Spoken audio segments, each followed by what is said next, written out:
Good morning, people. Hello and welcome to another vlog, another day of the India Darshan travel series. So, time to say goodbye to this Ashram in Rishikesh where I was saying move to a different destination. But before I do that, it's going to be a short ride for the day. So, I'm going to take a small detour, go to the waterfall that I wanted to see yesterday because today is post-Holi day, so should be open today. So, let's do that.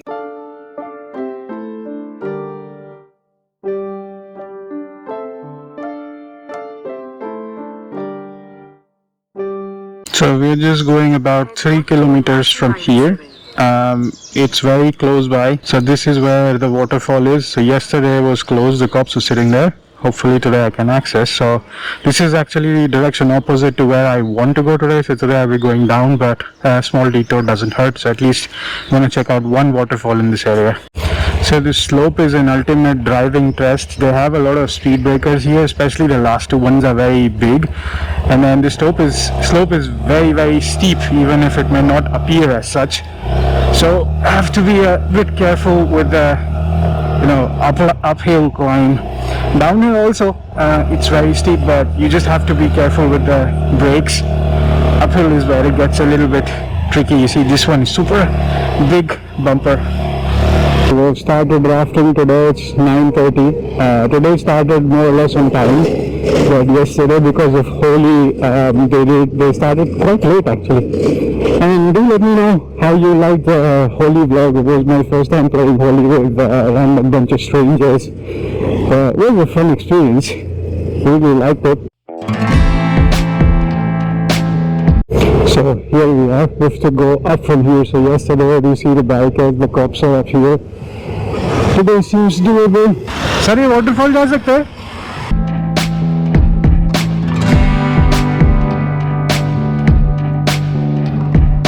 Okay. Also double check with the cop and he says it's safe to go up.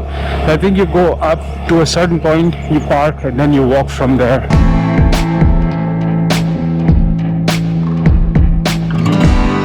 So that right there was the registration counter. It takes a 30 rupees ticket for Indians, 50 rupees for foreigners.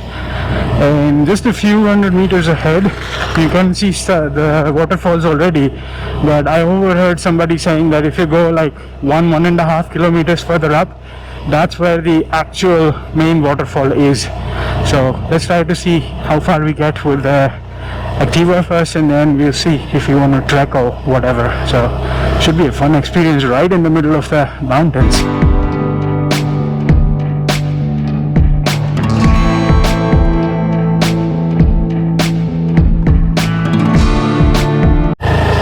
Looks like we're going up that mountain range. There's lots of cars parked up there, lots of cafes in this area, and some people are walking this as well.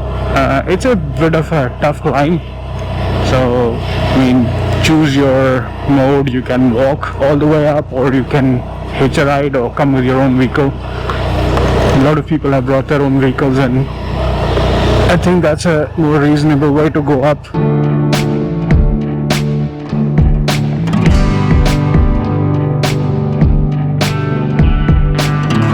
There's one waterfall right here, and there are people standing up there, so that could be one of the waterfalls. But the guy was saying a small one.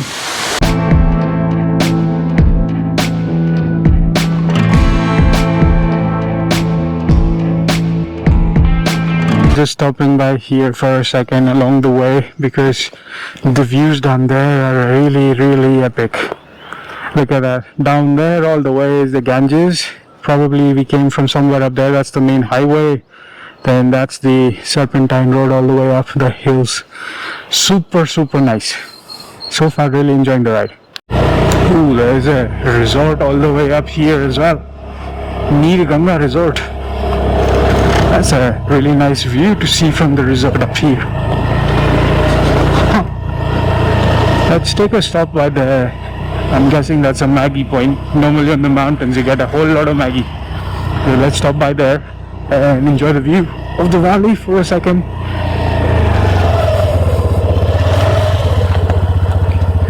Wow, so nice. And that's the river rafting people looking like minions all the way down there. This is such a cool experience. So as it turns out, I came quite far for nothing. I remember the place where there were lots of cars and I was stopping by a small waterfall and there were people on the bridge on top. That's the actual waterfall that you just have to go up. I came all this way far. I thought the waterfall is somewhere else. So starting to go down, that was well, I wouldn't say a waste of time. The views from up here are really nice, and along the way they have a lot of small shops and a lot of mountain view homestays. People have come this far to stay, so I thought I was on the wrong track, but right track, but okay, missed it. You live and learn. So gonna go back to where the crowds were and then try and find out a way to go up the bridge and get close to the waterfall. Okay, so back to the area where the cars were. So finally I can see the waterfall this time, but the ride was really nice. Cool views. Okay, parked here. Let's move this up a little bit. There's like a tricky parking here, but finally found a spot. So let's go. Right there was the waterfall. Let's go enjoy. So that's the trekking path right by the waterfall, and that's the bridge I was seeing earlier. So that's where we have to go. Not a very big hike, I guess.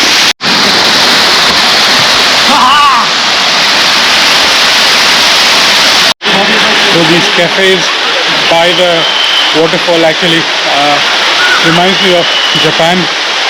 We used to see a lot of those where you dine in with the flowing water. Here you have these kind of mini shops for snacking and stuff, and you can see people are swimming here as well. You have your swimming attire, you might be able to enjoy that as well.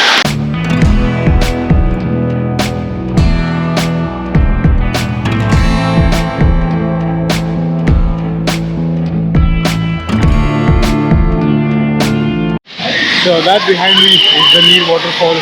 Finally found it. Lots of people are enjoying a nice picnic. It's a nice and sunny day. I'm not gonna get into water this time, but at least go enjoy the fresh flowing water.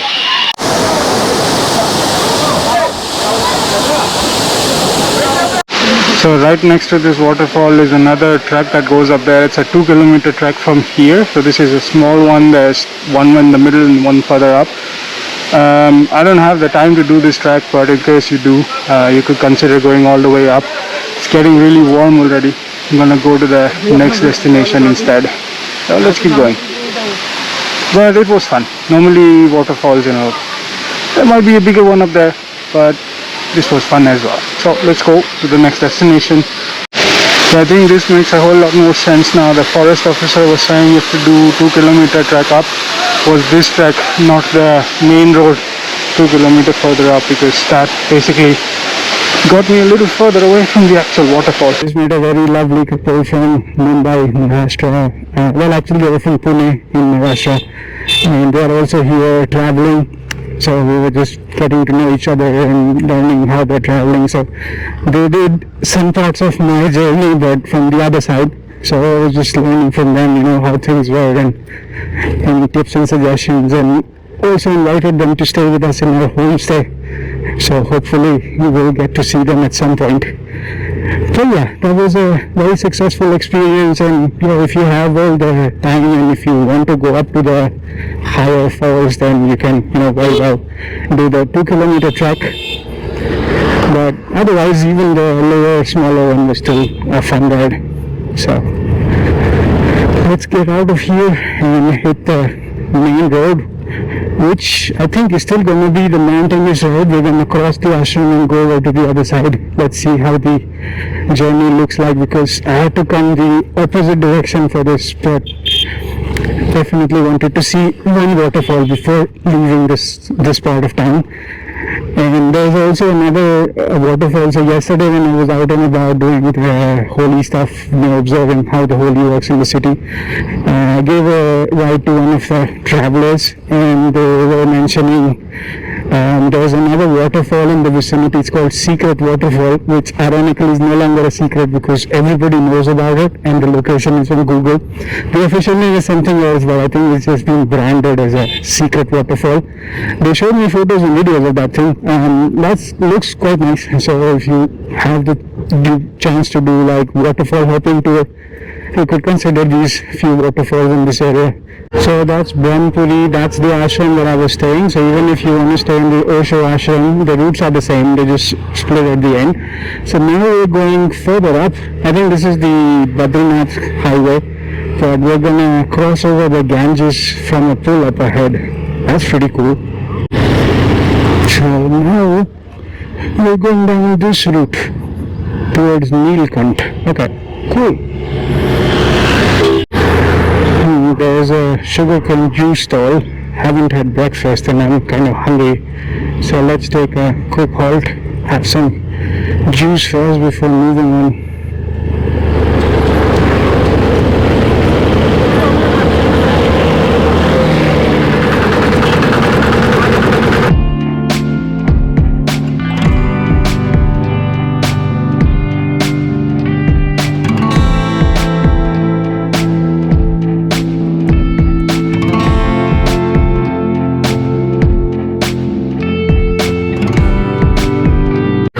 That was super delicious juice. He squeezed some fresh mint and lime in it as well.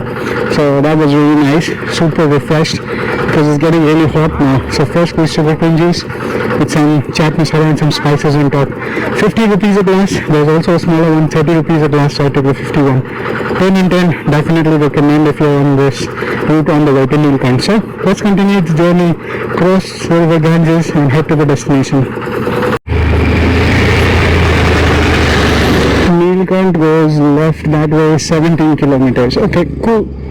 Alright, this bridge helps us cross the Ganges. That's the Ganges right there. And the river rafting people are all in full glory.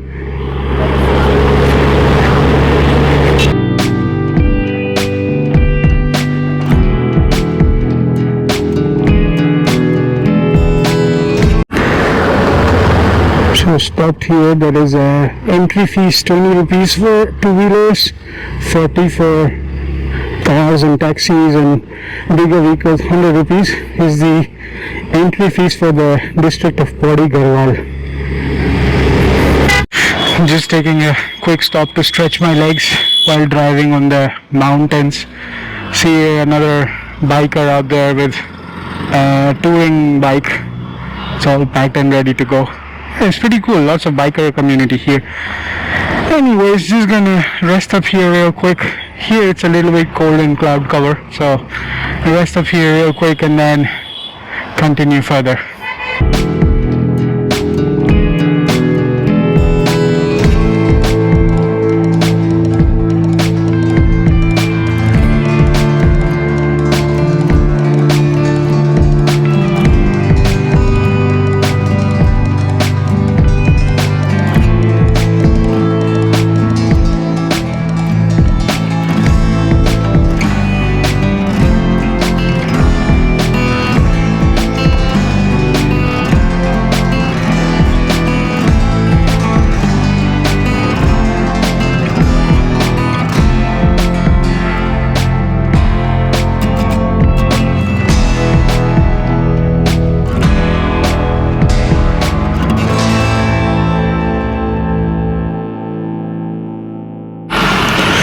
So taking another short break on the mountain top. It's a very serpentine and steep uphill climb. Ooh, there are cows there.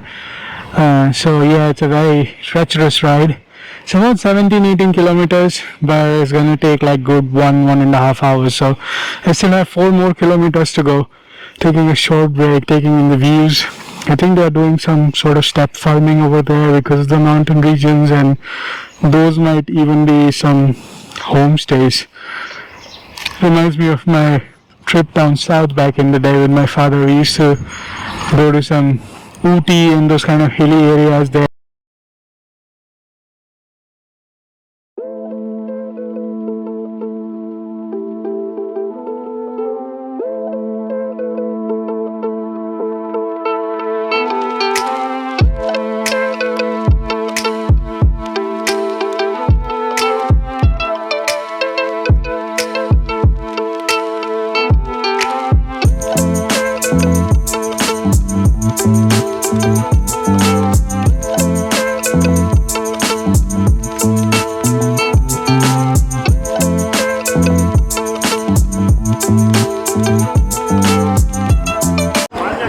you see those A-frame houses behind me in the backdrop. That's where I'm headed. So the scooties don't actually get all the way to the property because it's in the middle of the mountain. Let me show you a closer look. So you see those A-frame houses right in front of you. So that's where I'm going, the greyish A-frame houses. And it says the name of the property on the watchtower there, the Alchemist House. So I'm gonna wait for one of the members to come over and guide me how to get there. But once I'm all settled in, we'll start a fresh vlog. I'll show you around the property and what else is there to do at the property and nearby. This is very close to the revered Neelkant temple as well, so we're going to learn more about it. There's a lot of people here. You see there's all the prasad shops and stuff here. So we're going to learn more about this property in the locale. But for now, I just want to get settled in. So I'm going to end this vlog here and start a fresh vlog next time where we're going to talk more about this area. Until then, this is the Rustic Wanderer signing off. See you again in another episode of the India Darshan travel series.